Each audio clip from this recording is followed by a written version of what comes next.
The LA Kings played like Rocky in Philly, battling back time and time again before getting a dramatic KO of the Flyers. The captain led the way. And do the Kings possibly have their version of the kid line? We also need to crown a king. All that coming up on this edition of Locked on LA Kings. You are Locked On Kings, your daily podcast on the Los Angeles Kings. Part of the Locked On Podcast Network, your team every day.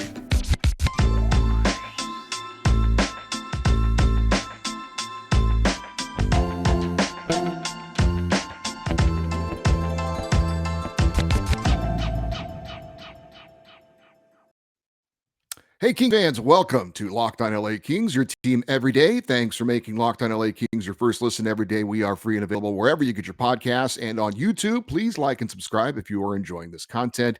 You can get notified when the latest episodes are released, and it also helps the episodes to get recognized when you like them as well. My name is Eddie Garcia. I am your host of Locked on LA Kings. I've worked in sports media for almost 30 years, with the past 20 plus years at the Fox Sports Radio Network. I'm also co-host of the Puck Podcast. It's a weekly NHL review show that's been putting out content for the last 16 years, and I am a passionate LA Kings fan for the past 30 years. This episode is brought to you by FanDuel Sportsbook, official sportsbook of Locked On. Make every moment more. Visit FanDuel.com/LockedOn today to get started. The LA Kings played game 3 of their 6-game road trip in Philadelphia against the Flyers last night, and LA put out the exact same forward group that they did for their previous game, a win in Chicago. On the blue line, Alex Edler was back in the lineup after a rest game against Chicago, and Thomas Bjornfoot was out. Phoenix Copley would be back in net, making his 4th straight start, but of course he was pulled in the previous 2. As for the game against the Flyers, LA started strong, but it didn't translate them into getting the first goal of the game. After a bit of puck luck, Philadelphia was able to strike first on a 2-on-1, but the Kings came right back on a power play goal by the captain, Anze Kopitar, to tie it up at 1 apiece. Now the Flyers would reclaim the lead just over a minute later, but LA would come back again on a second goal from Kopitar, and we were tied at 2-2 after a wide open opening period. Things would settle down a bit in the second period. The Flyers, though, would again reclaim the lead. This time, battling back, though, were the Kings, as they had in the game so far. But it was not Anze Kopitar responding. It was the rookie Samuel Fagemo scoring to even it up at 3-3 heading into the third period. We would have a scoreless third. The game decided in overtime, and the player that started it all for LA, Anze Kopitar, on the ice along with Kevin Fiala and Drew Doughty, and they never left the ice in this one because the overtime only lasted a minute 9 seconds, but it was a action-packed minute 9 seconds. In the end, Kevin Fiala would score on a 2-on-1 with Drew Doughty, and the Kings win a thriller 4-3 in overtime to get a big 2 points. LA outshot Philadelphia 38-31. This was after the two teams combined for 28 shots in the opening period. LA dominated in the faceoff circle, winning 66.1% of the draws. Of course, the Kings were out hit 30-13, but LA did win the special teams battle barely. Kings were 1 for 5 on the power play and were 3 for 3 on the penalty kill. Samuel Fagemo gets his second career NHL goal. Anze Kopitar gets goals 13 and 14 of the season for him, and Kevin Fiala gets the game winner in overtime for his 17th goal of the season. He also had an assist and leads the Kings with 51 points. Phoenix Copley stopped 28 of 31 shots on goal to improve to 14 and 3 on the season. And the Kings get their first win over a Metropolitan Division team this season. They had been 0-6-1 going into the game. The Metro, the best division in the NHL. This was a fun game. Thrilling finish. Yes, the Flyers aren't in a playoff position right now in the East, but they actually have been playing better than a lot of people thought they would, including me. They're kind of hovering around the 500 mark at this point of the season. And look, on the road, you will take 2 points every time and be happy about it, regardless of who it is against, especially this time of the season when things are starting to really start to ramp up as far as playoff positioning and things like that. Trade deadline coming up, teams looking to figure out if they're buyers and sellers. So these are all very important games for all teams around the league. There were a couple of breakdowns for the Kings defensively early, but I thought they really cleaned that up in the second and third periods, and I thought overall played a pretty good defensive game. I said 4 games ago, Phoenix Copley gets pulled against the Stars, and I said, I'm not worried yet. And then he got pulled 39 seconds into the Nashville game, and again, I said, I'm not worried yet because that was a change of momentum move by head coach Todd McClellan, not a Phoenix Copley's terrible, we can't have him in net move. And then he got the win against Chicago, but only had to make 19 saves and not many high quality saves. So still was waiting for him to kind of put together that solid effort we've seen from him for most of the season to say, yes, he's back. Everything is fine. And I thought that happened last night against the Philadelphia Flyers. He stood tall in net, did Phoenix Copley. Good rebound control, which we've seen from him for most of the season, making the saves that he should make. I thought honestly that the 3 goals that he allowed, I didn't think any of them were soft goals. The first goal was a 2-on-1 the Flyers had after a lucky bounce. Second goal, Sean Durzi frankly got beat and left Copley 1-on-1. And then the third goal was again more puck luck for the Flyers. A routine shot towards the net, hit somebody, ended up on the stick of a Flyer in a good position, and he was able to score. So I thought Copley had a very solid game and a huge save in the overtime right before the game-winning goal was scored. Good to see Phoenix Copley getting another quality start after having some issues, some concerns a little bit. No soft goals allowed, like I said, and done what he has done pretty much all season long since taking over a net for the Kings, giving his team a chance to win. It's exactly what he did. And since his season debut for the Kings on December the 6th, no goalie in the NHL has more wins than Phoenix Copley. So again, I thought very encouraging to see him back playing solid hockey. Like I said, giving his team a chance to win. That's exactly what he did. And the Kings took advantage, getting the victory. We need to talk about a big night for the captain. And also, do the Kings have a kid line that we should maybe get excited about?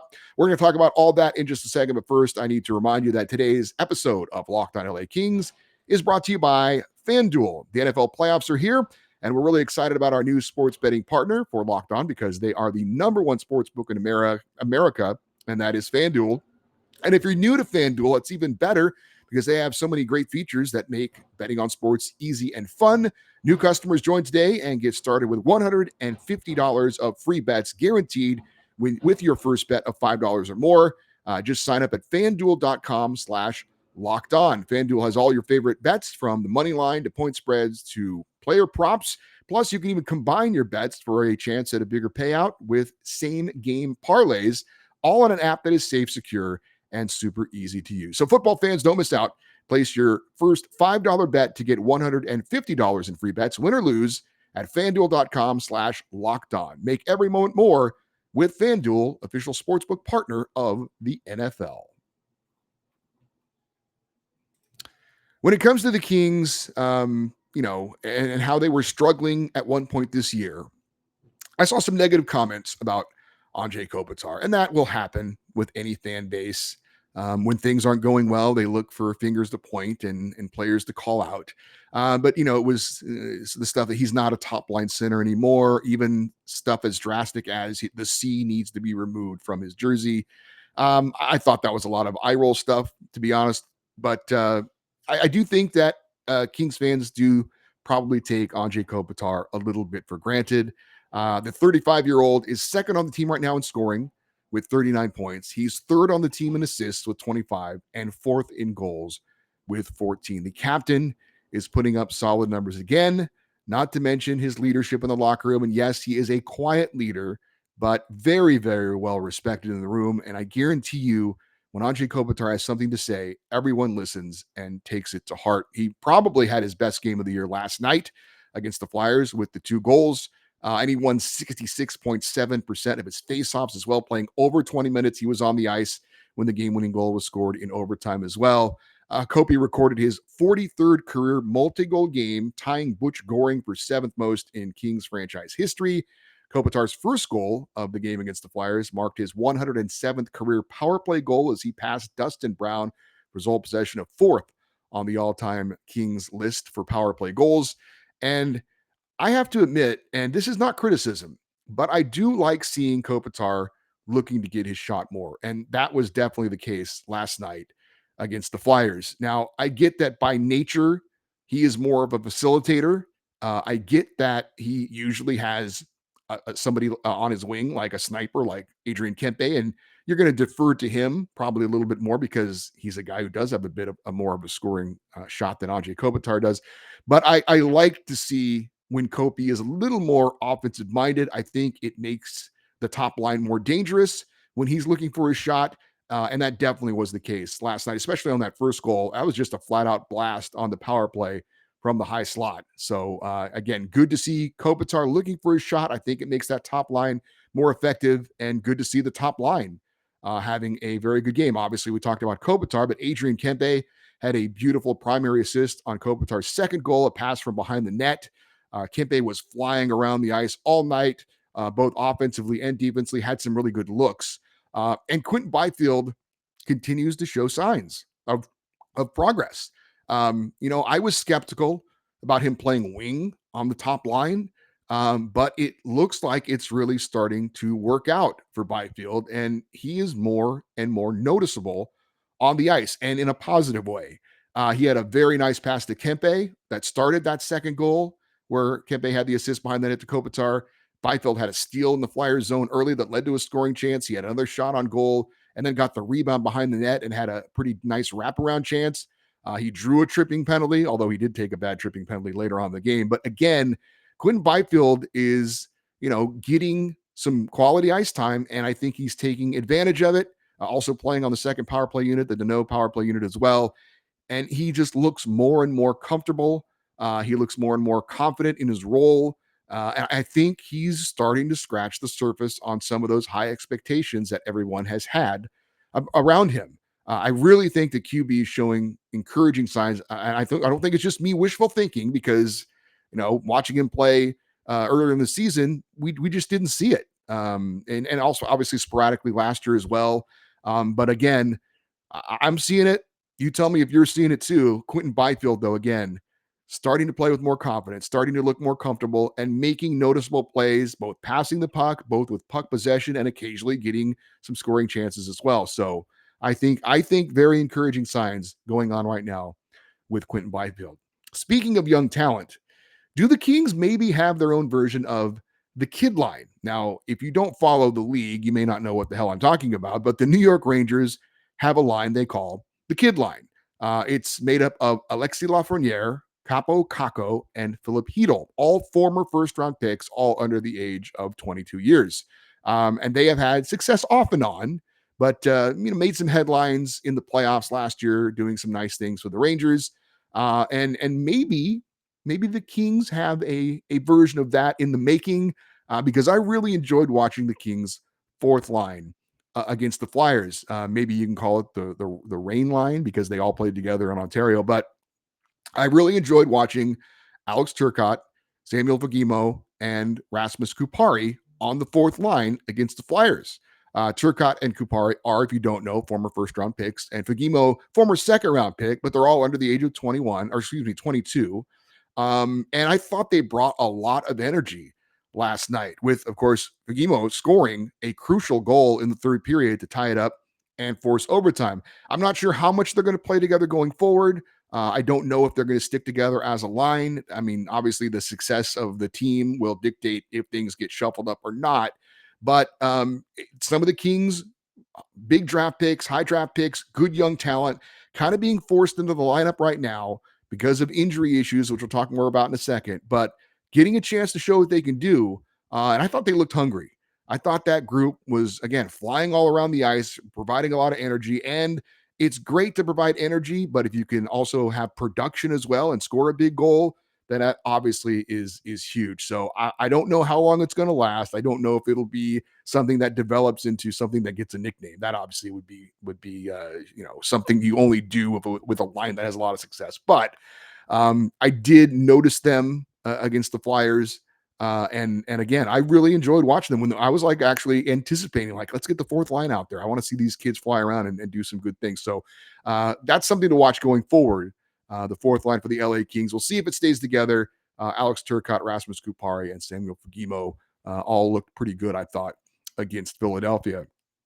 And I did want to mention Kevin Fiala, and we talked about taking Anze Kopitar for granted, but I think we take Kevin Fiala a little bit for granted because he's playing so well. We kind of just expect it, but he had the game-winning goal last night, and it's so nice to have a guy that you acquire with super high expectations and to have him meet those expectations. This is exactly what we hoped for with Kevin Fiala when we traded for him and then signed him to the extension. He has delivered time and time again. He's not a perfect player, nobody is, but I thought Tom McClellan said something about Fiala that I think is really obvious.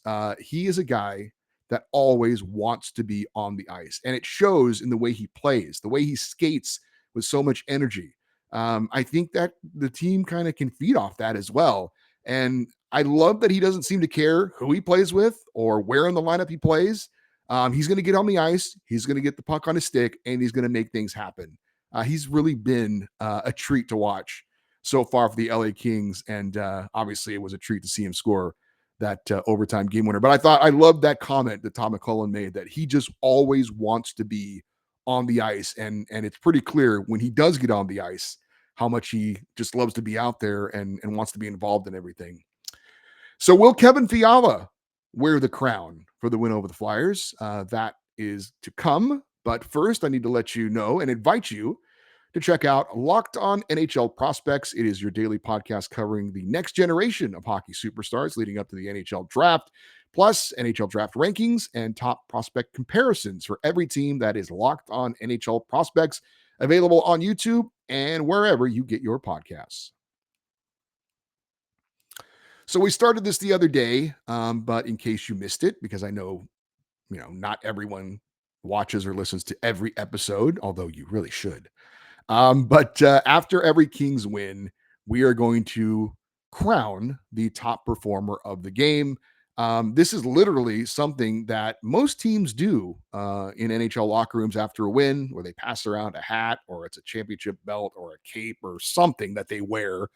And then they award it to whoever gets it in their eyes after the next win. They hold it until then. But anyway, looking at the win over the Flyers, and anytime you win, most of the time your goaltender is probably going to be in consideration. Again, I thought Phoenix Copley played a very strong game for the LA Kings, but he's not going to get the crown. I obviously talked about Kevin Fiala, game-winning goal in overtime. That gets you a pretty strong consideration for getting the crown.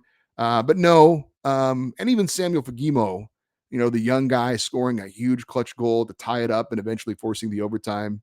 Good for him, but no, he's too young to get the crown. We are going to hockey royalty for the LA Kings, and it is the captain, Anze Kopitar, getting the crown for his performance against the Philadelphia Flyers. Long live the king, Anze Kopitar with the crown. We do have some injury news to pass along of sorts. We know that Trevor Moore, Arthur Kaliev, and Gabe Vilardi are all out indefinitely. We were led to believe that these were all minor injuries, maybe a week, maybe two, but it seems like things have lingered on. Now Gabe Vilardi was injured recently, but we were told day to day, and now he's left the team on the road trip, gone back to LA for further evaluation. So that seems certainly more serious than day to day, but we shall see. And I'm not sure if you caught it on the broadcast last night, but Alex Faust for Bally Sports West said that there is a report that Arthur Kaliev has a broken foot. Now, I had not heard that before. Maybe I missed it. I try to keep up on everything, but I had not heard that report. Not sure where he heard that from, but it sort of keeps in line with this being more serious than we were led to believe. Now, Arthur Kaliev has been out since December the 20th, so that's about 5 weeks. Can't speculate on how long he would be out if he indeed does have a broken foot, because we don't know. It's one of the things about hockey that is very frustrating for fans and for media people. It's the lack of transparency when it comes to injuries. The whole upper body, lower body thing is almost laughable that we just accept as hockey fans and people in the media at this point. But I just wish as a fan that teams would be more, again, transparent with exactly what's going on. I get to an extent the secrecy of it, but I mean, does it really prevent, teams from targeting another player. I mean, maybe if somebody has a wrist injury and is a high profile player, you don't want the other team to know about. I don't know. It's just frustrating to not know exactly what's going on. So if in fact Arthur Kaliev does have a broken foot, clearly that's potentially very serious. But again, we don't know. Don't know how long he's going to be out because we're not getting any information on it. And clearly he's an important player, especially for the Kings' second power play unit. So Arthur Kaliev, again, according to a report, according to what Alex Faust said on the broadcast, there's a report he has a broken foot. So we'll keep an eye out for further information on that. But certainly that's a little bit more serious than we were kind of led to believe when he was initially injured. I do want to remind you, coming up on tomorrow's show, it is a Feedback Thursday show. I did take a peek into the Locked On LA Kings email inbox. We do have some emails, but not as many as we typically do. So if you would like to get an email in before tomorrow's show, certainly would encourage that. It's likely to get read on the show. Actually, I pretty much always read all of them. But some of them, you got to kind of rush through, or maybe you edit out a little bit for time or whatever. But so far, we do have some to read, but we could use more. So not begging for it. But if you have something that's on your mind and you want to share it, an opinion, Phoenix Copley, Quentin Byfield, whatever, trade deadline, it's a blank canvas for you to paint on. So if you'd like to send an email, it is lockedoneddie@gmail.com, EDDIE, lockedoneddie@gmail.com. Also, we'll be checking the YouTube episodes for your posts there as well, and very strongly encourage you, if you have anything to say, anything on your mind about that specific episode or anything going on with the Kings, you can always leave a comment on the YouTube episodes as well. Again, so that's coming up tomorrow, Feedback Thursday. For the LA Kings. Also want to remind you that we're on Twitter at Locked On LA Kings, also on Instagram at Locked On LA Kings as well. And I always want to thank you for making Locked On LA Kings your first listen today. For your second listen, check out Locked On Sports Today. From the games that matter the most to the biggest stories in sports, go beyond the scoreboard and beyond the scenes with local experts and insights that only Locked On can provide. That is Locked On Sports Today, available on the Odyssey app, YouTube, and wherever you get your podcasts. I'm Eddie Garcia. As always, thank you for listening and watching Locked On LA Kings. Have a great day. And as always, go Kings go.